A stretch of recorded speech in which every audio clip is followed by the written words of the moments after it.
I've done over $10 million in personal training sales face to face with other people.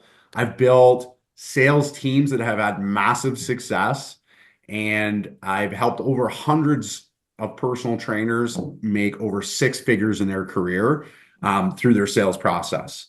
And I say all of that not to toot my own horn or anything, but I say it to let you know that you're in really good hands here today on the sales process. There are a lot of people giving advice out there today on business and sales and all kinds of things. And when you look at it, some of them have never actually sold personal training themselves. And so it might not be the best possible source to get your information from. And so I say all that to just let you know that I've sold a lot of personal training over the last 20 plus years in the industry. And this, everything I'm going to be teaching you today comes from not only educated principles, psychological principles, sales principles, but it also comes from actually testing it and using it in the real world and testing it hundreds and thousands of times over and over again. It's not a theory. It's not something that, someone passed down or anything like that. It's stuff that's been actually used by myself and the people that I've coached. So I just want you to know that it comes from a place of being used and having a lot of success. So we are going to talk about the sales process today. So we're going to touch on a lot of different topics. If I hit on a topic and you say, hey, I want more on this, or I have a question about this, then hop in, throw it in the chat, let me know. And we'll also do a Q&A at the end because I want to make sure this is super valuable and useful for you.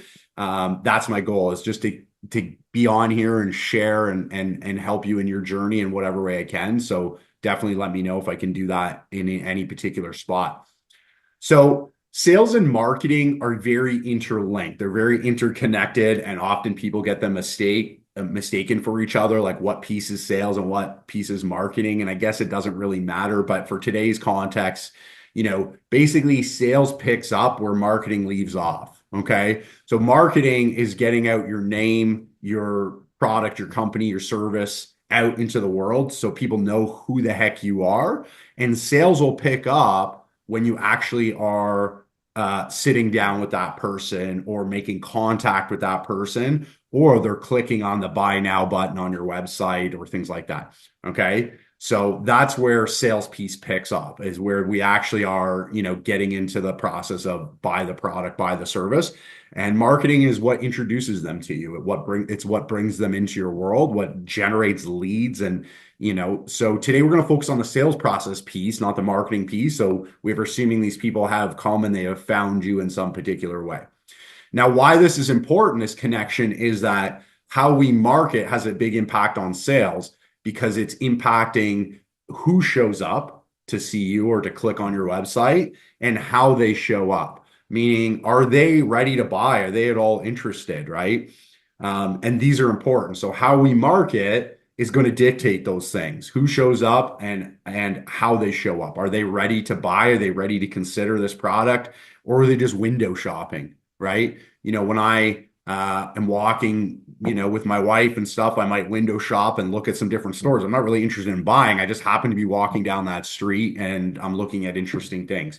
So is that type of person showing up, or is it somebody that has a goal, that wants to work on a goal, that actually wants to achieve some sort of result, showing up? And that's what your marketing does. Okay. So that's important context there. So we're going to talk about the sales areas. A month ago, I did a workshop on like the main key areas of your business as a personal trainer. And one of those areas was sales. So we're going to talk about these key areas here. I'm going to share my screen with you.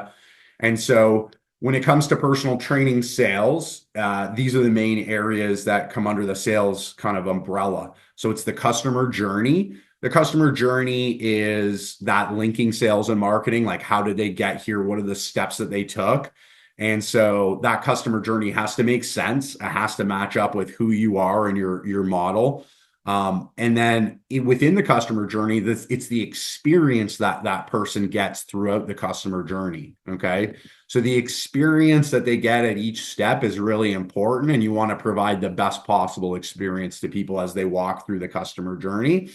It's important to know the customer journey because we need to be able to replicate it, right? So everybody's going to have to replicate this at a different level. Jake was talking about a small business owner. Well, a small business owner would have to be able to replicate the customer journey at a higher volume than an individual personal trainer. An individual personal trainer might need 15 to 18 clients, and they may only be turning over 5 clients annually of those 15, right?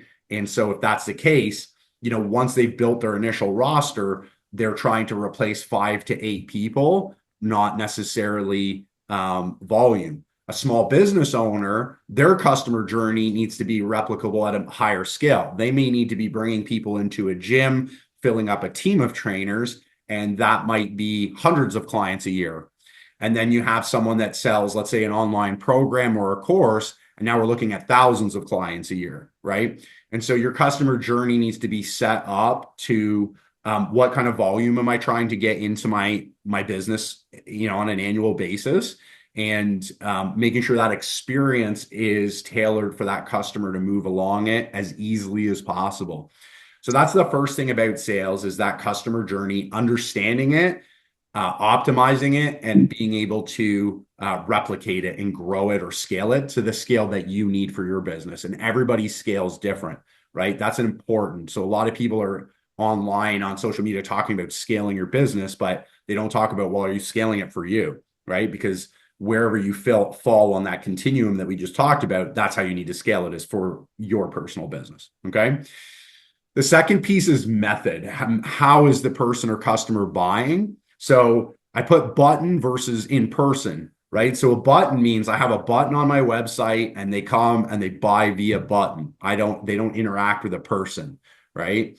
That is a much different sales process than a in-person sales process. And when I say in person, it could be virtually also. So in person means I'm doing a consult with someone, they're coming for a trial session, they're showing up at my gym, meeting the front desk person. I'm doing an online consult or booking a sales call. So all of those are in person. They're just different methods of in person, but there is a person interacting. So the flow, or the way you do things in the customer journey, is going to be very different if it's a button versus a person they're interacting with.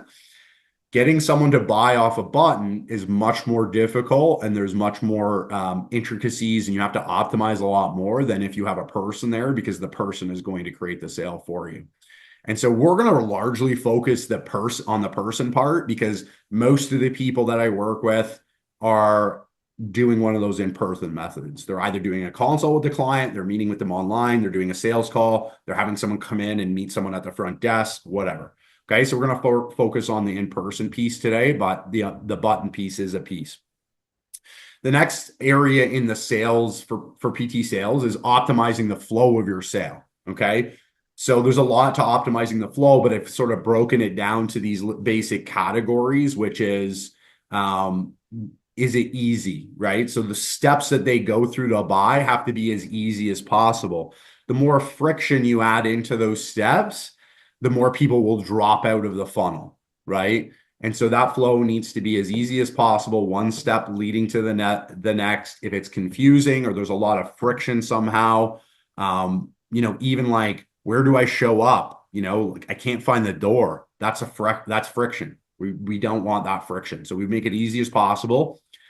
Number two, having the right person show up. And we talked about that in our marketing, and having that person be more ready to buy when they show up. So whether they're showing up to a virtual session, if they're showing up in person at your gym, or in a consult with you as an individual, we want to have the right person showing up, and we want to have someone that is more ready to buy showing up. Okay. And so this is an important piece of the puzzle. And that's going to be taken care of partially in our marketing, but also in our sales flow, meaning that, how do we book the appointment? How do we confirm the appointment? What are the things they're doing before they show up for the appointment, right? So we need to make sure that all those things are the right things. And that's why selling on social media is not something I often recommend. It is okay if you're in the right business model. It's not saying never sell on social media, but selling on social media is very difficult, because you're basically pushing it out to the algorithm, right? And you're saying, okay, well, show this to the right person. So we don't know if it's that they're showing it to the right person, and is this person ready to buy? Social media more comes in the marketing aspect where it's like, okay, can we nurture people and have the right people self-select to show up for us? So it's social media I like for marketing and bringing people to the sales process, but to actually sell on social media may not be the best way because it doesn't usually meet these two criteria. Having the right person show up and someone that's actually ready to do something about it or thinking about doing something about it can get lost in social media. Okay. Then the next piece is our sales presentation. So what are the bullets of a good sales presentation? We need to make sure that flow is good. And then our price presentation and optimizing the flow of that. So optimizing flow, we're going to spend a lot of time on this piece today. This is the piece that you can make a huge impact in your sales process on. And then the last part is optimizing conversion. Okay. So this is looking for the limiting factor in our sales flow. And this is mainly a numbers thing, right? So if we say, for an example, we want as many people that start the sales process or customer journey, we want to have as many people as possible come out the other side of that being a paying client. Okay. And so that's what we're going to try and optimize for is that sort of conversion there. And how we do that is we look at each step in the process and we say, what is the limiting factor? What is the stopgap here? Okay. And that has to do with like industry norms and things like that. So, as an example, an industry norm for closing percentage or show percentage, right? So if your show percentage to your appointments are only 30%, that's well below industry standard. And we would say, okay, this is probably an area we need to optimize, right? Or how many people are actually converting in the sales process. So again, if we're well below industry standard or well below where we could be in this area, that might be the limiting factor. So we're going to be looking at booking percentage, show up percentage, right? Purchase percentage, or people that get to the end of the presentation and then people walk out and buy. And we're going to say, okay, so based on all of those steps there, what are the ones that are below norm or what are the ones that are holding us back? And then what are the solutions to that, right? Saying, okay, if it's show percentage, what are the things that are impacting show? Am I marketing to the right person? Am I booking the appointment the right way? Do I have any appointment confirmation steps that are not optimized or could be better? These are the things that we would look at to improve that. So we're going to optimize conversion for the limiting factor. Now, before we optimize, we have to have enough people go through our sales flow, our optimized sales flow to understand the number. So if we don't get the flow down, it's very hard to optimize because we just don't have a steady flow. And it's hard to analyze that if you're just doing different things all the time. If you're kind of all over the place in your sales process, you don't have a set customer journey.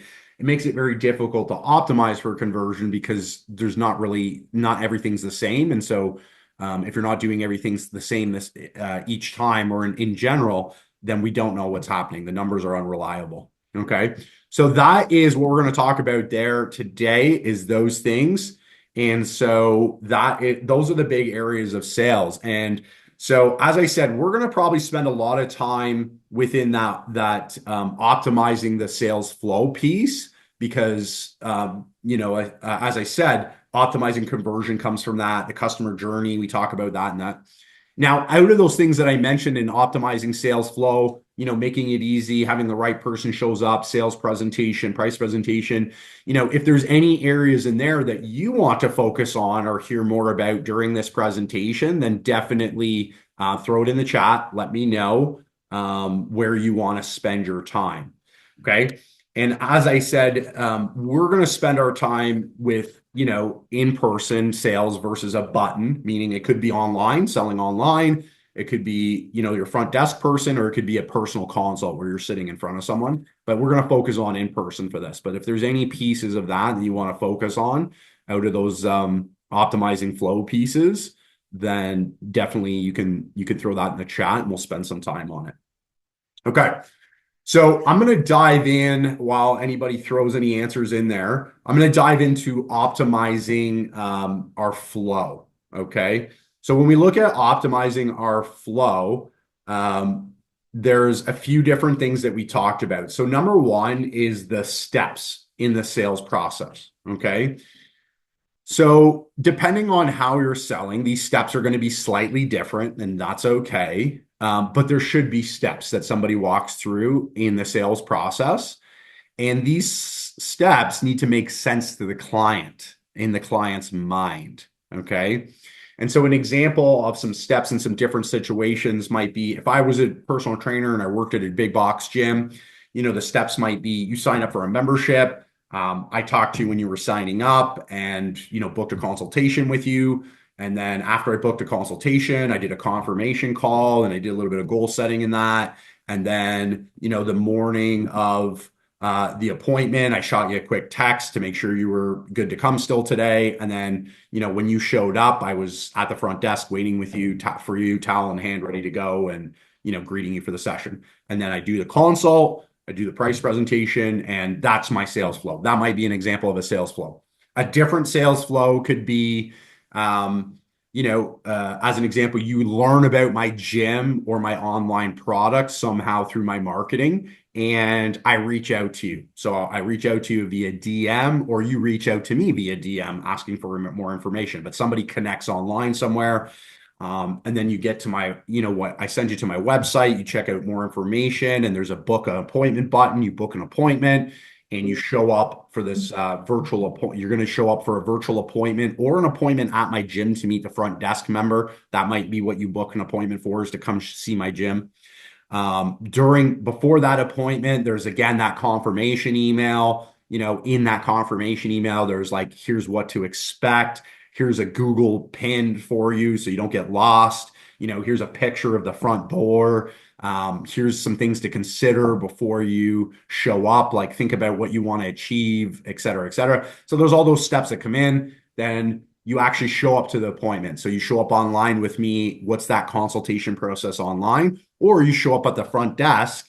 How does that person greet you? What's the process as a front desk person takes you through from beginning to end? And then at the end of it, price presentation, sale, how does that come in? Okay. So that was a lot of words, but I just basically was explaining some different steps that need to make sense in the client's mind, that need to be present. And again, you can have more steps than that, less steps than that, but that's just an example of some different steps in different business models. So what needs to happen is we need to make these steps as easy as possible for the client. Okay. It's almost like we're trying to give instructions to a grade 3. Okay. Don't assume your clients are, PhDs are really smart. And this is why. It's not that they're not smart, it's that they're busy. They've got family, they've got work, they've got this, they've got that, and all that stuff is taking up space in their mind. And so if we make things too difficult, if we make an assumption, oh, they'll know where it is, we could lose that person there, right? And we may only lose 2 out of 10, but that's still 2 out of 10 that are not getting out the other side. We're not creating as much, we're creating friction. And so we want to make sure that sales process is that a grade 3 could follow. Again, not from intelligence, but they're busy. And we want to make it as easy as possible to get into that appointment. Okay. So that's the first step, right? So make sure the things that are there, like I mentioned a couple of things like a Google pin, a picture of the front door, and that might not be relevant if your gym's huge and it has a massive sign. But if you want a studio and it's not super obvious, then a picture of the front door is a great tool for that client so that they're not late, they're not feeling stressed. They're like, oh, there's a picture of the front door. All I have to do is look for that door. Some other things is what to expect in the appointment. This is good for a couple of different reasons, but it gets them mentally prepared. It makes it more comfortable for them to show up because people book appointments and they're like, should I really go to that? Is it going to be worth my time? They're asking themselves these questions because life's busy.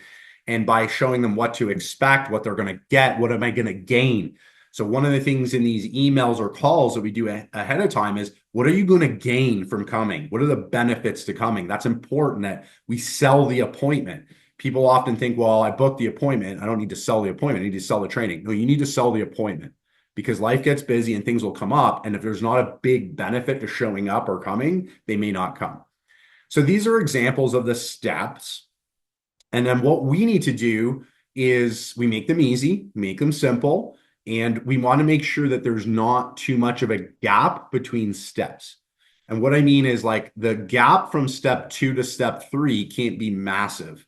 And I always explain this in terms of dating, right? So if you are dating, trying to date a woman or a man, and you can't walk up to them and the first thing at a coffee shop and the first thing out of your mouth is going to be like, hey, do you want to come to my bedroom? Right? That's too much of a gap between, it's too much of a jump between meeting someone and asking that question. That's a huge jump. Okay. So we naturally do these steps of dating, right? Which is like, I might see someone at a coffee shop. I might just say hi and say, hey, you have the same order as me, right? And that's funny. And then, and then we talk. It's like, oh, do you come here often? Or, you live in this neighborhood, whatever. You're going to have a conversation. And then eventually you're going to say, hey, would you like to meet for coffee sometime, et cetera, et cetera, et cetera. You don't want there to be too big of a gap between any of those steps, because if there's too big of a gap, you can scare the person off from dating you. The same happens with sales. If there's too big of a gap between step 2 and 3, you will scare the person off and it decreases your flow, your sales flow. So we need to make sure each step psychologically, the mental commitment and the commitment from them is the right gap, or the right amount of gap. And one of the examples I use with people that are selling an online product or doing online training, or they have a course or whatever, is sometimes their first contact is, trying to book an appointment. And that's too much of a gap. This person barely knows you. Yes, they've digested some of your content. Maybe they've digested a lot of your content and they like you, but they don't know you. They've never met you in person. And so we need a step between them digesting your content and you trying to complete a sale. There needs to be more steps in there. So psychologically, you can walk them slower to the path. The same falls in the gym. If I work in a gym and I'm talking to people on the floor, right? So there's people on the gym floor working out. I need to gain a few clients. I'm going to go out and talk to people on the floor. A lot of people will try and go up to someone and book an appointment right in that first interaction, right? So I say, oh, hey, Susan, it's really nice to meet you. What are your goals? And then I try and book her in for a consult right away. And again, that might be too much of a gap of I've just met Susan and we never talked before. So what I often coach people to do is that you're lead generating when you're talking to people out on the gym floor. And that lead generating means, let me send you some more information. Why don't you come to my workshop next week that I'm holding that a lot of people will be at? Did you want to, like, next time you come in, let me know if you have any questions or I can show you something. What's the intermediate step? If I talk to 50 people on the gym floor and my ask is that, let me send you an article and three points on your goal, I'm going to get more yeses than let's book an appointment, because people know in that appointment I'm going to be selling them. But if I ask to send you some tips or an article, there's not much mental commitment there. So those are two mental commitments for different levels of commitment for a client. So I might get, out of 50, I might get 5 people booking an appointment, right? With me. But if that same 50, I send, let me send you an article, I'm probably going to get 40 to 45 people saying yes. Okay. Now that I've taken the second step and I've sent them an article, now I take the next step, which is like, hey, I do have some time, whatever. So out of that 45, because I've warmed them up, right, I might now actually get 30% of those people booking an appointment because I've taken that intermediate step, and now I get 15 appointments. So out of talking to the same 15 people or 50 people, I get 15 appointments with an intermediate step. I get 5 appointments with a too much of a direct approach. And so there's no right or wrong. It's about optimizing it, but I just want you to consider the steps in your sales flow or your sales process. And is there appropriate commitment in the next action that I'm asking them to take? And if it's too big of a gap, consider putting an intermediate step in there that warms them up a little more, that makes them take a smaller mental commitment towards you. Okay. So that's the next piece. We have to have a process, steps, so that everybody goes through the steps. Number 2, those steps need to have the appropriate gaps in between them. Okay. And this comes back to, there's a saying that says you can lead a horse to water, but you can't make them drink. And that's not necessarily true. You can lead a horse to water and you can't make them drink, but you can make it more likely that they drink. As an example, if you lead them to water in the middle of the day at 12 or 1 o'clock on a hot day where the sun is pelting down on them, and you feed them salty food and then bring them to the water, the chances that they're going to drink are going to be very high because they've consumed salt and they're hot and you made it at midday. So you're setting up the conditions for the fact that they drink, you're making it a lot higher. Okay. So what we're trying to do with our sales process is we're trying to lead the client to water, but set up the conditions so that when they get to the water, it's more likely that they drink. That's what all these steps are about. Okay. All right. Our next thing that we're going to talk about is actually weeding people out of this process. Okay. So we want to actually weed people out along the way. So we do want more people to complete the process of going through these steps in our sales process, but we want the right people to go through the sales process. And it doesn't mean they're a hot lead ready to buy, but it does mean there's certain conditions that need to be met. And some of those conditions might just be, they have a goal, they're interested in doing something about it. They like your methodology because you could be, a hardcore like barbell trainer, or you could be a holistic person, or you could be someone that loves nutrition as a factor, right? Like it needs to be sort of in the same ballpark and methodology, right? So people that don't want your like your methodology, that don't like your vibe or your image, that don't agree that you're the right product, we want to weed them out. We don't want window shoppers. So we don't want someone to show up for an appointment and say, hey, Matt, I love everything you've said, but instead of working out, I'm going to do the seaweed diet. You know what I mean? Like we don't want that person to show up for the appointment. Okay.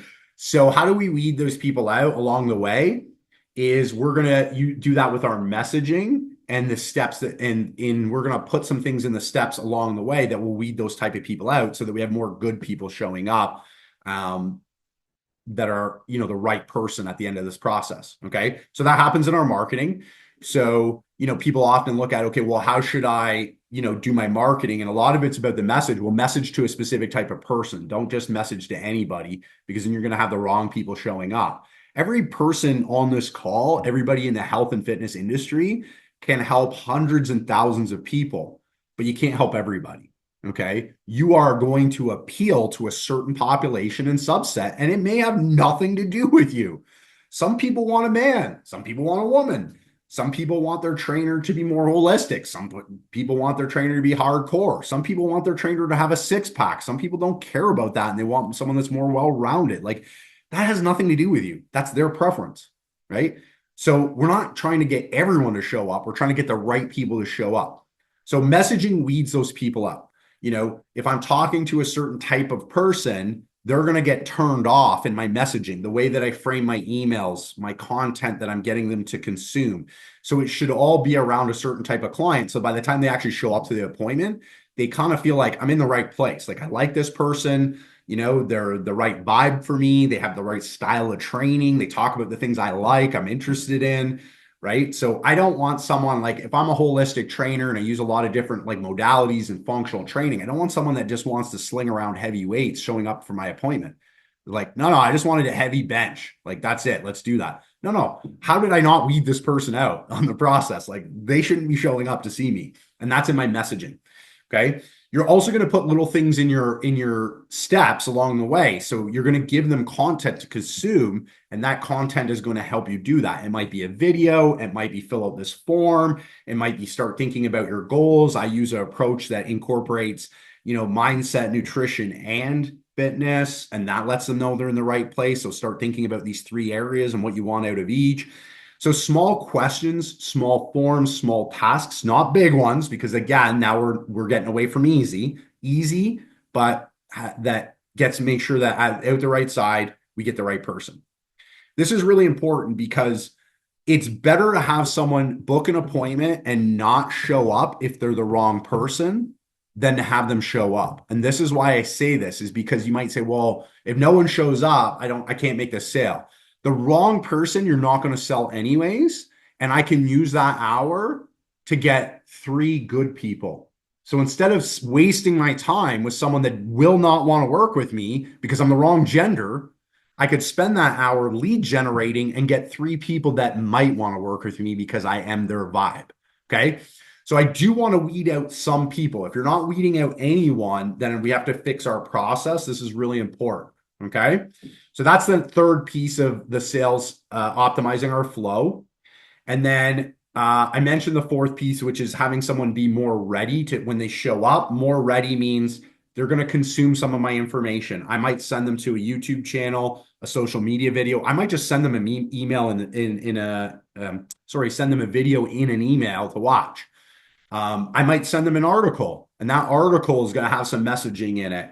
I might ask some priming questions and say, okay, I'm excited to see you tomorrow. What I want you to do is think about, the top 3 goals you have for your fitness in the next 6 months. That's a primer question, meaning they have to think about it before the appointment, right? So if they just show up to the appointment and I say, well, what are the fitness goals you have in the next 6 months? They're now having to think about it now. If I ask them beforehand, I'm priming them. So when they walk into the appointment, they've already started to think about these things. Multiple confirmations on the appointment. So you send an email confirmation as soon as they book. Then you send a day before, day of text. These confirmations make sure somebody is ready to show up in the way that you message or phrase these confirmations. And then the things that you put in them. Here's one small piece of information about me. Here's one small piece of information about the process. Fill out this 3 questions or 2 questions or even 1 question. Answer this 1 question, send it back to me. And, it gets people mentally committed and has them more ready out the other side. Okay. I had my fitness manager when I first started as a personal trainer. Sometimes he would book appointments for me, and he would say to people, bring a picture of what you want to look like to the appointment so that Jeff knows exactly what to do.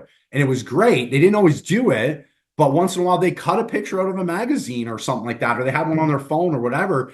And it made them think about beforehand, what do I want? So when they showed up, they had already spent 24, 48 hours thinking about it. When I asked them, it wasn't the first time. They were more ready to go through the process. Okay. So that is a little bit about optimizing our flow. So we talked about we need to have steps that make sense psychologically for the client. Okay. We're leading the horse to water and trying to get them to drink. Okay. So we're going to have steps in that are easy. Then we want to make sure there's not too much psychological gap between the steps. We're going to weed some people out of those steps with our messaging. And we're going to get people that showing up but are more ready by the things that we do in those steps, like primers, consuming information, giving us little small pieces of information.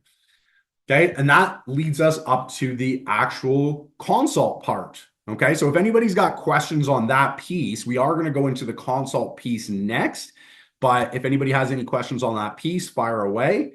Or we can cover them at the end. That's fine too. I'm going to share my screen again, and we're going to look at the client consultation. Okay. So ideally here, you can see my screen. It's just a little slide with some information on it. So whether you're doing a front, like let's say I own a gym and they're coming in to meet the front desk person. Let's say I'm a personal trainer and they show up for a consult with me one-on-one, or it might be a virtual consultation, which is a sales call too, right? Where I'm meeting up with them online. If I've got a digital product or I'm an online trainer, doesn't matter. It's all the same steps. Here are the steps in a good consultation. No matter how you're delivering that consultation, these 4 key steps need to be in there. Okay. So the first one is goals. Okay. That's the first step in the client consultation, is that we've got to talk about their goals.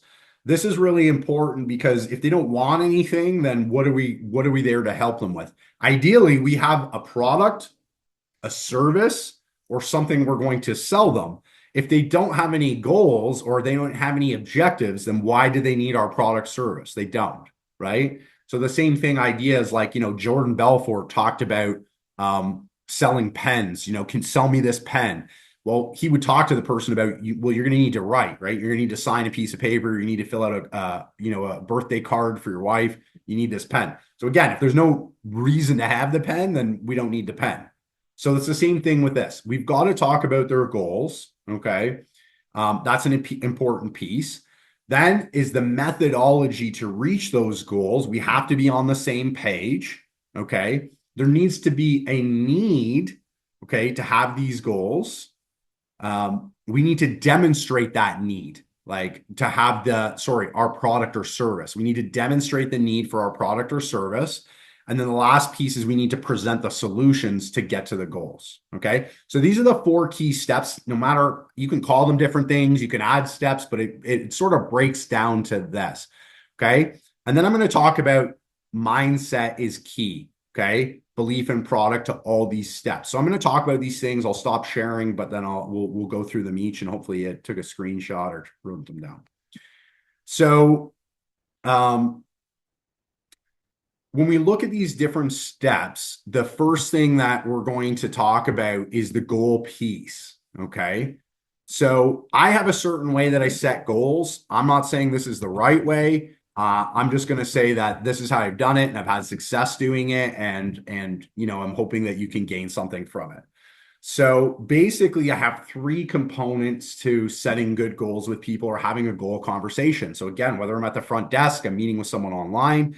The first one is I'm going to want to set big goals. Okay. Now, big does not mean they need to lose 100 pounds. Big does not mean that the actual metrics are big. Big equals emotion. They need to be emotionally tied to the goals. It needs to be important for them. Okay. So somebody that wants to lose 10 pounds because, they're going to be at a beach wedding with all their family, and they're going to have, pictures taken on the beach next year. And these are be the pictures for the rest of their life.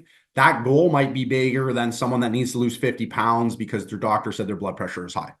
The 50 pounds is bigger, but the emotion may not be strongly tied to it versus the one that's got the 10-pound goal, but they're strongly emotionally tied to this, right?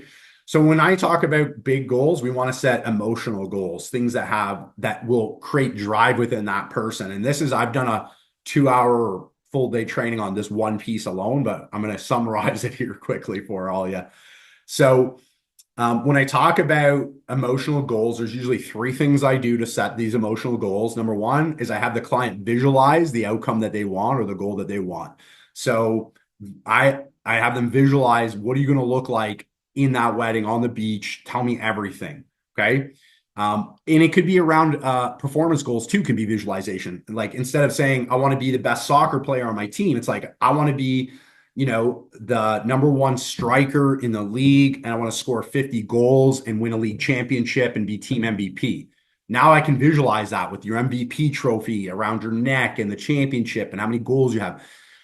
Basically, when you're asking someone, I need to be able to visualize your goals, means give me detail. I mean, as much detail as possible. That's what I'm looking for. And here's the key to this. When they're describing the details to me, the trophy, the goals, or how they're going to look in the dress and the sun and the sand and the families, who's there, when they're describing that to me, what are they doing? They're thinking about it, right? So if I say to you, describe what your kitchen looks like to me, the first thing you're going to do is picture your kitchen in your mind, right? And so that's what I'm trying to get them to do. I'm trying to get them to picture all these details to raise the emotion within themselves. So the details for me, yes, I'll come back to them and I'll tie things back to them, but it's more about having them start to get excited about them by having them visualize it in their own mind. So that's the first component.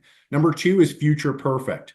People don't want goals. They want the life that comes along with the goals. Okay. Meaning that, does this person that wants to lose 10 pounds for their wedding want to lose 10 pounds? Or do they want their friends and family to see them in a certain way? Do they want to be able to look back at that picture and with fondness? Do they want to, have an ex-boyfriend look at this pictures online and be jealous or whatever? The thing is, what is the life they want to go along with it? If a young gentleman who's single, he says, I want to lose 50 pounds because girls don't like me. It's like, well, does he want to lose 50 pounds? No. He wants attention from women. If he didn't have to lose 50 pounds, if he was a millionaire and got attention from women, he'd be fine because he's getting what he wants. He's getting the outcome. So I need to know what those outcomes are. So when I look at future perfect, what is the life that goes along with these goals? So that's in their personal life, their professional life. How do people see them? What can they do that they're not doing right now, or start doing again that they used to do? All these things. I'm looking for all the outcomes. That's number 2. Number 3, what are the consequences of not reaching these goals? Okay. And I'm going to phrase it a little more tactfully, but it's going to be about, basically, if they don't take action on these goals, they're going to stay the same or get worse. And what are the consequences of that, right? So what might be the consequences of, it's wedding day and I'm not ready. You know what I mean? Like the dress is tight. I'm not looking my best or feeling my best. Or what are the consequences of, not being that top player on your soccer team or whatever. So there are consequences, whether they're staying the same or getting worse, but there are consequences, and we want to bring those natural consequences to light for the person. So those are the three things around goal setting that if you do a good job of that, typically you have set big goals or emotional goals. So it's visualize what's the future perfect, the outcomes, and what are the consequences of not achieving these goals or not moving towards them. Okay. Also, when I set goals, so that's number one, setting big goals. Number two, as I want to know, what have they tried in the past to reach these goals? Is this the first time they're trying to reach these goals? Probably not. Okay. But what are the things that they've tried? I want to know this because I'm going to be able to differentiate my product or my service by knowing this stuff. How is what I do different than what you've tried in the past? If you've tried Weight Watchers, how is my nutritional approach different? If you've worked out in a CrossFit gym, how is my training or workout different? Okay. And so I want to know what you've tried in the past. And then the third thing is, are you committed to taking action on this or doing something about it? Now, in my process, I've probably weeded you out if you're not. Like if you've shown up for an appointment, either online or in person to see me, you probably are in that state, but I need you to verbalize it, right? So as an example, I don't want a window shopper. It'd be like, yeah, it'd be nice to have that suit, but I'm not going anywhere or doing anything. I don't really need a suit, right? I don't need that person showing up to my appointment. I don't need someone to be like, meh, if I had a six pack, it'd be good, but I don't really have anything I'm working towards. Okay, what are we doing here? Right. So I want to weed that person out, but I do want them to verbalize it. Yes, I want this thing. Yes, it's important to me. Yes, I'm willing to do something about it. It's going to take out like some sort of sacrifice or effort, and I'm willing to do that. I like to say, on a scale of 1 to 10, how important is it, right? So I can get a number out. And if someone's saying a 4 or 5, like, again, what are we doing here? I didn't weed them out well enough. Some people say, 7, 8, 9, 10. I've heard the approach, okay, why is it not a 10? I don't love that approach because an 8 means something different to everyone. Like what's an 8 for you might be 6 days a week training, strict diet, and an 8 for me might be 3 days a week training and, the 80-20 principle. So I don't judge the number, but what I do say is, they say it's an 8 out of 10. I say, okay, great. That sounds like it's pretty important to you that you're ready to do something about it and take action on this. And they say, yes. That's all I'm looking for. They're committed to doing something about it, taking action. I'm good. I don't care if it's a 7, 8, 9, 10, as long as they're ready to do something about it. So that's the first piece of the consult is the goals. Okay. So big emotional goals. What have they tried in the past and are they committed to taking action on it? Okay. I'm going to pause here for a second because I think Matt has his hand up and he has a question. And if he does, go ahead and fire away, Matt. If you don't, that's okay too. No?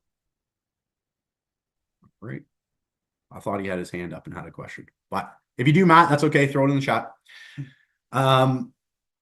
Okay, so that's the goal piece. The second piece to our consult is method. Okay, and I need to speed up here because I'm not leaving enough time for Q&A, but method. Okay, so method is we have to agree on how you're going to get to your goals. Not everything, but in general, need to be in the same ballpark. This step is often missed by a lot of people. Okay. So as I said, if somebody thinks that they're going to do cold plunges and be on the seaweed diet, and I offer training and nutrition, what are we doing? Right? Like we're not on the same page. And so I need them to verbalize that they're on the same page. Now, again, my weed out method and the steps getting up to the point where they're actually in front of me, either virtually or in person, hopefully did this, but I need them to verbalize it for me that if I'm a trainer, they have to agree that resistance training is part of that plan. It doesn't mean they can't do other things, but if they're not here to resistance train, then what are we talking about? Like, what are we doing here? And so some people might come into an appointment, and I've had this in the past because I've worked in big box gyms, and people come in for an appointment because they get a free appointment, and they're like, no, I just want to do step class, right? That's how I'm going to get to my goal. So my job to get them to agree to the resistance training and nutrition part, the healthy eating and resistance training part, my job is to educate them. So now I'm going to flip into education mode on why resistance training. And by the end of this conversation, on me educating them and getting their buy-in, I need them to agree that, okay, I see what you're saying. Resistance training should be a part of this, and they need to agree on that. There's no point moving forward if I don't, because again, I'm going to do all this other great stuff in my consult, but they don't care because they're going to do step class, so they're going to eat seaweed. Like, what are we? We're not here. We're not on the same page. So I really need to, most of the time these days, it's very easy. Like in my way that I booked it and showed it and whatever, they should agree because I've given them some content to digest. But again, we just need to get on the same page here. And that, yes, the services, the things that I do are the things that you see yourself needing to do to get to this goal. So that's the second piece. We confirm method. Okay. The next piece is need. I need to demonstrate the need to have my solution or product. Okay. So if you're on this call, you're a personal trainer, you have a studio, you offer an online personal training or health product. That's the people I work with. So I'm assuming that you're all in that space. So the need is a few things in my mind. So the need is number one, lack of knowledge. So I need to demonstrate that they don't have the knowledge to get there. Okay. Many years ago, it was very, popularized to sell on, well, you're out of shape, so you need a trainer. And that's not actually true, right? Because, people are out of shape on a common basis and they just get in shape. You don't need a trainer to get in shape. You need a trainer or you need a coach or someone to help you because you have a goal and you don't have the knowledge to get to that goal. So we need to demonstrate lack of knowledge. Okay. Another thing about need is accountability, right? The fact that you've tried to do this on your own, or the success rate of people doing it on their own is very low, and everybody needs accountability, right? And you need someone to help problem solve for you along the way. Like the reality of it is like life's not linear. That's why I'm not a huge fan of like even these, I've talked in the past about like business coaching courses that are templated courses. And I'm like, yeah, but my situation's different and they don't problem solve for your situation, right? And so it's the same thing with a client is like this person along their journey, whether it's to build muscle, get pain free, lose weight, whatever, it doesn't matter. They need someone to problem solve because we're not in a vacuum. So those are the three big things where you can demonstrate your need. Okay. Lack of knowledge, accountability, and problem solving along the way. Okay. And so I will demonstrate that to the client in some way. If I'm on a Zoom call, I'm going to demonstrate that. If I'm in a consult live with someone, usually I do this by taking them out on the floor for a little bit and having discussions about the plan. Okay. So when it comes to lack of knowledge, there's a few areas. There's a lack of knowledge in terms of like exercise technique or what do I eat? That's just like the straight up lack of knowledge stuff. There's a lack of knowledge about the journey, meaning programming. Okay, how do I change my program? What do I put into the program? Like what do I do in the next phase or next month? What do I eat, after this initial plan? What do I eat 6 months from now as my body changes? How do I change my eating? So that's the journey piece of it, right? Of the actual technique. And that's more important than the actual technique or what to eat. Like, because people can watch videos on technique, they can Google what to eat. Like, I can put into Chat GPT, create me a 2,000 calorie meal plan and have this much protein, this much fat, carbs, and it'll do it for me, right? But they need to know the journey of what to eat over time. That's the hard part. How do I change this journey? How do I program differently as my body changes and things come up? How do I go through these phases? That's a lot harder to do. So you got to really focus on selling the journey, not the actual, like, you don't know how to bench press or you don't know what to eat. So focus on the journey, the lack of knowledge of the journey. And you can talk to them about the methods they're considering to solve this. So it's like, okay, like we've seen here, you don't really quite know how to program for yourself over time and what exercises to put in and out. And when you put a new exercise in, we got to make sure the technique's right so you don't hurt yourself. How are you going to do this for yourself? What were you thinking about doing in order to solve that problem? Talk to them about that, right? Because they're going to give you any clues on how to overcome their objections on what other methods. They might say, well, I'm going to get Weight Watchers. I'm going to go on ChatGPT, or I'm going to look it up on Google. Right. You need to know that now so that when it comes to the sales presentation, you're prepared to overcome it. And you're going to be presenting the pros and the cons of your methodology versus those methods. Why are you better than ChatGPT? Why are you better than Google? Why are you better than watching videos or going on Weight Watchers or whatever? So you need to know during this lack of knowledge period, what are the other methods they're considering that compare to what the services you're offering. Okay. Then we talk about the accountability piece that they haven't been able to hold themselves accountable, or if they did, they'd already be there. Who's going to hold them accountability when life gets tough, when work gets busy and they need to show up for, and then the problem solving piece, why they need someone to do that. And we're going to demonstrate them for that as well, right? Like, okay, we're 6 months in or we're 3 months in. How would you change your program? You're down 10 pounds, whatever. They're like, I don't know, right? Okay, no problem. Most people don't, but that's why I'm here. Okay. So you're going to be problem solving. You're going to demonstrate that they need help in this area. Okay. And you're going to highlight these other options that are available to them and you're going to debunk them. The key in this piece of lack of knowledge is, again, selling the journey, not necessarily one piece of information. Okay. What's again the journey over the next 3, 6, 12 months to get to where they want to be? Because we've already talked about their goals. Okay. So that's need, covering need. Now, before I move on to the next step in the consultation, I'm going to confirm that I've done the need well. I usually say a statement like this: based on XYZ, okay, can you see why I think it's a good idea that you have some help achieving your goal? Okay. And XYZ is basically, whatever we just talked about. Okay. So based on what we just did on the floor and your assessment and, understanding that, you need to know how to change your program over the next 6 months, every few weeks, can you see why it's going to be a good idea to get help? I'm not asking them to buy help. I'm not telling them they need to purchase help. I just need to confirm that they understand that there is a lack of knowledge there. So when I say based on XYZ, based on what we just talked about, can you see why it's a good idea to get help? And they say, yeah, I understand. They're not saying I'm going to buy training, but they are saying, I don't know how to do this. That's important. I need to get that off the table before I move on to solutions. Okay.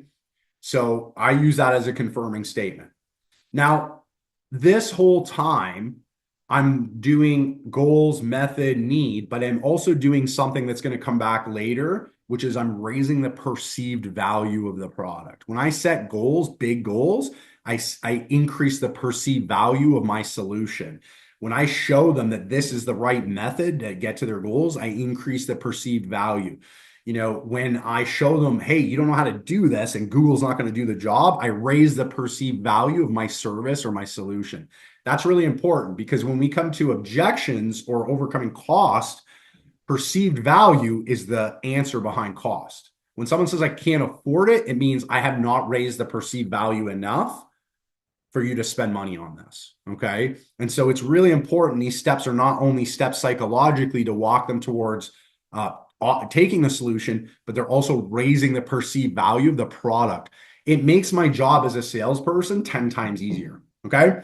All right. Next, we're going to go into solutions. So I've demonstrated lack of knowledge or need. I've demonstrated need. Now I'm going to present the solutions. I'm going to present options, not just my option. So I'm basically going to say, okay, Rashad, so based on what we've done here today, you want to get to this goal XYZ that we talked about earlier. And here's your options, right? So you can go with Dr. Google. You can go to Weight Watchers, right? And here's the downfalls, the ups and downs of this. Or you can, and I'm going to obviously bias my option. Again, I'm leading a horse to water and putting the salt in the heat so they drink. Or, we can work together and you can XYZ, through, getting the right programming, have someone problem solving for you, making sure that you're on track to your goals, that'll never give up on you, that'll hold you accountable, yada, yada, yada. We can work together. You know what I mean? And I think that's the best thing for you because your goals are an 8 out of 10 important for you. So I'm presenting options, but I'm obviously, biasing my option based on everything we've talked about in the session today. And then I'm going to go into my price presentation after that. So I'm just saying, look, I'm not here to hard sell you. I'm not saying this is the only way to do things. If you don't work with me, that you're going to be a failure in life. No, I'm saying, look, there's a lot of ways to do this, but this is clearly the best way. And so, let's start walking down this path together. Okay. So I'm going to move from presenting solutions into my price presentation. Okay. So that's what we're going to go into next. And I'm going to keep going here and then I'll go for questions because I am talking a lot, but we'll get into some questions at the end here. So then we'll get into price presentation. I'm going to share screen again, some elements of a good price presentation. So the first one is asking permission to present the prices to them, and then removing the barriers to success, or obstacles, whatever you want to call them. Okay. These are barriers, or getting the objections off the table.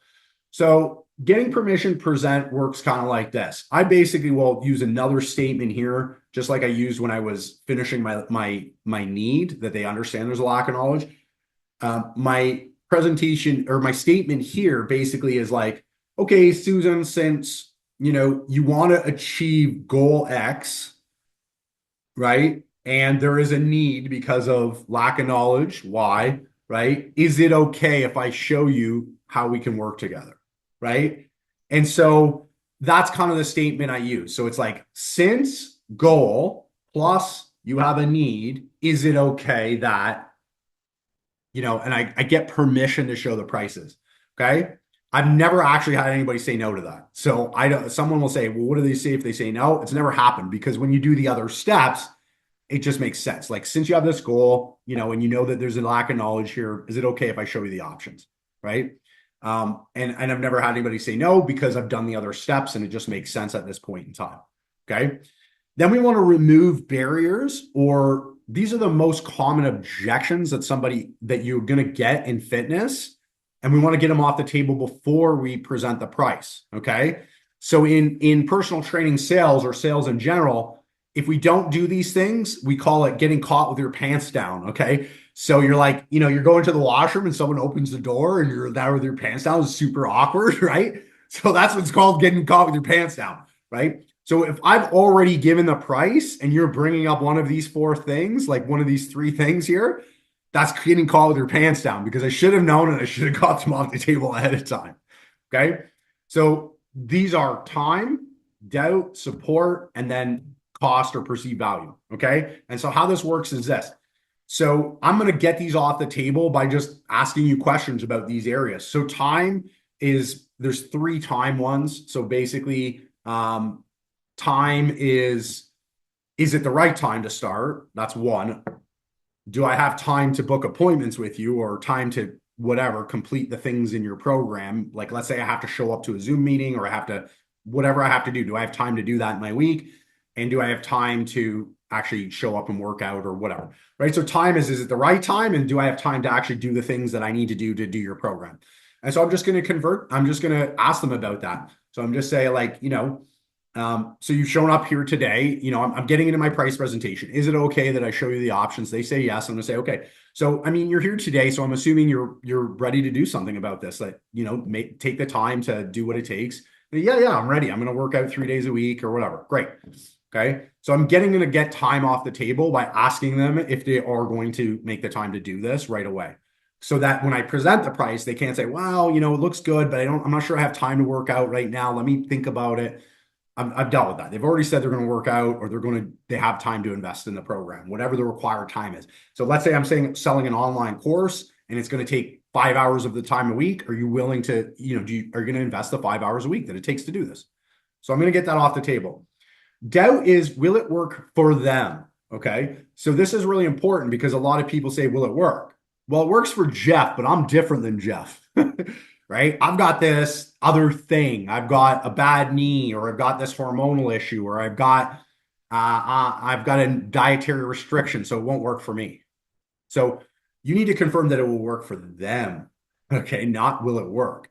Okay. So the doubt is, will it work? So based on what I've shown you today about the plan, about what we're going to do together, do you believe this will work for you? Okay. If you follow the steps, if we work on this together, do you believe it will work for you? So that's important to say for you on this, because now if they don't believe it will work, I can talk about these things before the price comes out. Okay. So if they say, well, I'm not sure it's going to work. Great. Why? Let's talk about that. What are you concerned? They say, well, I don't know if I can weight train 3 days a week. because, okay, great. Can you do 2 days and maybe do a walk at home one day? Yep. Okay, great. Now that's off the table. I need to understand why they feel it won't work for them. It's like, well, I've got this medication that I'm on and stuff like that. Okay, great. If we worked around your medication and we planned out your diet and your exercise, I've helped people with that medication that are on that medication before, and they've had success. And if we plan around that, is that okay for you? Yeah, great. So whatever it is, they feel like why it won't work for them, because of course it will work for them. We're just using science-backed, uh, principles here to help people. And so we just have to make them feel good that it'll work for them. Okay. And so we want something to come out, anything is in their mind that they're concerned about. We want it to come out. We want to have the chance to address it before we show them the price. And we want them to think, yeah, this will work for me if I do it. Okay. So that's the second one. Support. One of the most common spouse objection. I got to talk to my wife. I got to talk to my boyfriend. I got to talk to my mother, whatever, somebody. So I say support because it's not always a spouse. It's just somebody that they got to talk to, right? And so that is going to come out through, I'm going to be talking to them about the support that they have, right? So I'm going to say, okay, great. You're ready to take this goal. You know it's going to work for you. Do you have the support of the people closest to you to achieve this goal? Is your wife on board? Is your boyfriend on board? Is your mother on board? Whatever. Whoever's closest to you, are those people on board? And I probably got that out in the beginning of like who's in their life in the beginning of the session. So I would just, name that person, Yep, they're on board. They know I'm here. They know me. So I want to get that off the table before I present the price. Because if I present the price and then they say, well, I got to talk to my husband, I'm in a bad spot. But if I say, is your husband on board? And they're like, yeah, they're on board. Great. I present the price. Let me talk to my husband. It's like, well, before you said your husband supported you. What's going on here? Right. So it's a lot easier. I'm making my path a lot easier. And then the last piece is the cost. So what I like to do here is I like to just ask the question, based on the goals we've talked about today, is that worth investing in for you? Like, are you ready to invest in yourself and achieving goal XYZ? Often the answer I get to this is, well, it depends what it costs. I love that answer because that means, yes, I am willing to invest. I have money. It just depends if I can afford it. And now it comes down to presenting the price and stuff like that. So that answer actually means, yes, I'm willing to invest something, right? If someone says, no, I'm not willing to invest a cent, right, in this, I'm going to do it, the brown bag way myself, then I've got a problem. It doesn't matter what the cost is. It could be $1 an hour, or it could be $250 an hour. They said I'm not spending anything. But if they say, well, I'm willing to invest, but it depends what it costs, great. That's a yes. I'm ready to move forward in my price presentation. Now it's my job to make the price look small and make the value look big. Okay. So those are the 4 barriers that we're going to get off the table. And again, they're the most common objections, and we just want to make sure they're handled. And if we don't handle them before the price comes out, we get caught with our pants down. Okay. So that's why we do them now. So that's the price presentation piece. If they say, yeah, depends what it costs, great. I've got all these things off the table, and now I'm going to show you the price. This is what it's going to be weekly, monthly. There's a lot of strategy I could go into on that one piece alone. But again, our goal is to make the price look small, value look big. I don't have time for that today. We can do another training on that. And now I'm into overcoming objections. So I'm going to share my screen again. I'll quickly go through this, and then I'll go into any questions that all you have on this. So there's a couple of principles that I love when it comes to overcoming objections. I like principles over scripts. Okay. So scripts are okay. There are definitely like some sales lines that I have learned that I still use to this day, but it's more about learning the principle behind that line. Okay. So when I teach sales, and again, I've taught sales to hundreds of people. I've built sales teams. Okay. And what I do is I give them examples through scripts, but I teach them the principle. This is what you're trying to do with that line. If you have a different wording, but it works the same, great. So I teach principles, okay, not scripts on handling objections. And I like to utilize questions, okay? So during this overcoming objections, I should be talking only 30% of the time, and the client should be talking 70% of the time. I want them to talk themselves into the sale. Okay. And the reason why is because it makes sense to buy.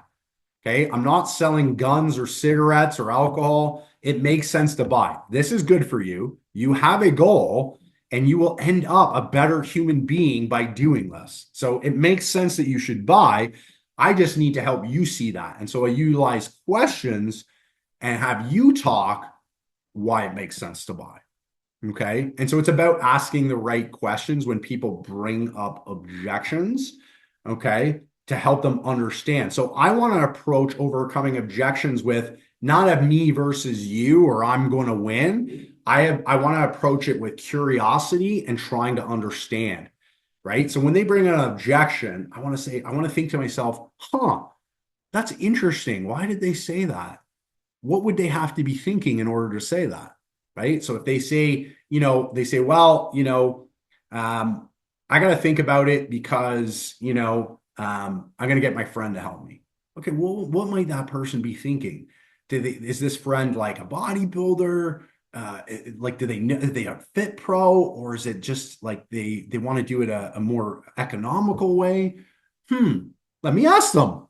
Right. And then I asked them and then they explained it to me. Right. So what would they have to be thinking to say that? And then I ask them about it. Right. And I have them explain it to me. And I say, well, who is this person? They have fitness? No, they're not a fitness professional, but it's free. And okay, great. Now I understand the objection better. Right. And then I can, okay, great. And so, I get that it's free. And so it seems like cost is important to you. Do you think that, someone that's not a professional is going to make sure that you get this 8 out of 10 important goal for you? And then they answer it. They're talking themselves into the sale saying, well, probably not, they have the same body as you. Are they the same stage of their goal as you? Oh, no, they're at this part. No. That's interesting. Right. So they're basically talking them out of the fact that it doesn't make sense to work with any friend. It makes sense to actually get the help. But the price is a real objection. I need them to say that, not me. I can't say, I don't think it's about your friend. I think it's about the cost. That's bullying. It's not being understanding. People need to come to these conclusions on their own by asking the right questions. I'm going to have themselves do 70% of the talking and talk them back to, you're right. I need to do this. I'm worried about the money piece. And then we can address that together, but they need to talk themselves back to that money piece. Okay. So these are my overcoming objections principles. And what I believe in, again, is teaching the principles. And then how do we get good at this process? Okay. We practice, because the more times you practice, the better you get at asking the right questions and say, that's interesting. What question should I ask? Right. We get good at asking the right questions, thinking about, what would they have to believe in order to say that? And then asking that question. So thinking about it, thinking about why doesn't it make sense? So it makes sense to get the help because it's going to make them better human being. It's going to get them their goal. And it is the most efficient way to do it out of all the ways that we've talked about. Right. And so why does this not make sense? I have to think that way. Okay. So thinking about why what they're saying doesn't make sense and having them explain it to themselves. So I have, when I train salespeople, I have them, why doesn't this make sense? Practice asking the right questions. And then the last part, and this has helped the salespeople that I've trained more than any other thing, is these 3 key mental blueprints down here. Okay. So overcoming objections is more about your mindset than it is about the actual learning sales tricks or tactics. One of the things is I teach people to do is I call it ethical sales. And it is a lot of sales. Like I said, I've sold over $10 million face to face. It's a lot of sales, but it's ethical. And it's ethical because it's not putting pressure on people. It's not putting people down and saying you're fat, you're out of shape, or you're never going to succeed without my help. It's none of that stuff. It's using your mindset to help them walk through this process as to why it makes sense. And if you do that, not everybody's going to get started, but more people are going to get started. And what I'm trying to do is not sign up everybody, but I'm trying to optimize my conversion ratio so that I'm closing at a good percentage. And that's how I'm going to do it. So rather than teaching people scripts or sales tricks, I teach them these principles and then I work on their mindset. So there's 3 key mindsets. Okay. It's our money blueprint, our our blueprint around salespeople, and our blueprint around rejection. Those are the 3. Write those down right now. And then I'm going to stop share screen in this. So Those are the three key blueprints that in my sales teams that where I've coached people, I have not had to work on sales tricks or tactics when I've done these three things. And so, one of the things that I talked about earlier that I should have touched on more is belief in your product, right? So, when you're doing your consultation, when you're booking an appointment, like you need to have belief in your product, like yourself, the service you offer. Because when you're talking to people about their goals, when you're talking to people about lack of knowledge, it's going to shine through in your tone of voice, in your eyes, in your body language, whether you believe in it or not during your consult. Okay. So I'll ask you this. Can you all tell that I believe in what I'm saying right now? And if the answer is yes, how can you believe that I believe what I'm saying right now? And again, it's my energy, my eyes, my voice, my inflections. So you understand right now, your brain is picking up nonverbal cues that says Jeff believes in the things that he's saying right now. Same thing happens in your consult, your belief in your product. So that's a key mindset to even start the consult is your belief in your product and yourself. But when we get to the objection piece, you might believe in yourself, but you might have these blueprints that we talked about. So the first is a money blueprint. Okay. Money blueprint, meaning that, some people get these messages stuck in their head. Like money is the root of all evil. Only rich people are evil. Money is hard to come by. Right. And it happens from our experiences. Maybe we grew up in a poor household, or maybe we grew up in a wealthy household, but the people that had money were really bad people or whatever. We learn these lessons and they get stuck in our subconscious. So now we're having a conversation with a client about money. And if we believe money is the root of all evil, subconsciously, I might not say it, but I might sabotage my sale because I don't want to get your money because then I will be evil, right? Or if I believe money causes fights, then I won't want to talk to you in this sale about spending money because I believe that it causes fights and I don't want to be a person that causes fights. So these are subconscious. We don't really know they're there. I have a training that I do specifically on my salespeople to get to the bottom of these blueprints, but we have to root out that one. The next one is salespeople, right? So, if I say to you right now, what's the first thing that comes to mind when I say the word yellow? Some people are like banana, sun, whatever. Something they think of a yellow. So if I say, what's the first word that comes to your mind when I say the word salesman? Right? The first word subconsciously that comes out for a lot of the people I've trained is, slimy, sleazy, trickster, whatever. If that happens for you, again, you might be self-sabotaging by accident. You believe in your product, but now you're a salesperson. And if the first word that comes to my mind is sleazy, do I want to be a sleazy person? No. So if I make this sale, who am I? I'm sleazy because I'm a salesman. So again, it's about self-sabotaging, right? It's not about, you're not presenting your product the best you can with belief in it. You're pulling back. You're, not doing a great job. Your eye contact changes. Your tone changes. Why? Because I don't want to be a sleazy salesperson. So again, we got to fix that blueprint, right? Because the reality of it is salespeople, good salespeople that do an ethical job, that sell ethically, they sell a lot, they make good money, but they help people. They help connect people with the things they need. They need health and fitness. They need the things that are good for them. I might sell psychiatric appointments or psychology appointments. People need that. They need someone to help them with their mindset. So again, it's about viewing a salesperson in a different way and getting that into our subconscious because our subconscious might not agree. Last one, rejection. People in general hate rejection. So same thing. If I say to you, rejection means fill in the blank. Right? Some people are going to say rejection means I'm not good enough, right? Or rejection means that, it's bad or whatever, right? Again, I'm afraid of a rejection, and a sale has a high degree of rejection in it. So good closing percentage is 30%, 40%. That's good, right? Which means 6 out of 10 or 7 out of 10 will say no. So again, if I have a really bad blueprint around rejection, I'm going to do a really poor job in my sales presentation subconsciously, because I'm worried about this pending rejection. And every time I get a rejection, I'm going to take it personally. So again, we need to root out that blueprint. So in my experience, training hundreds of people in personal training sales, these people have had amazing careers, not everybody, but a lot of them had amazing careers. And using myself, more so than teaching you a script, if we work on these blueprints and then just teach you, principles of like, why doesn't this make sense? Ask good questions to have them talk about why they need it. That has improved the people I've worked with sales more than any other sales techniques. And I've read all the books.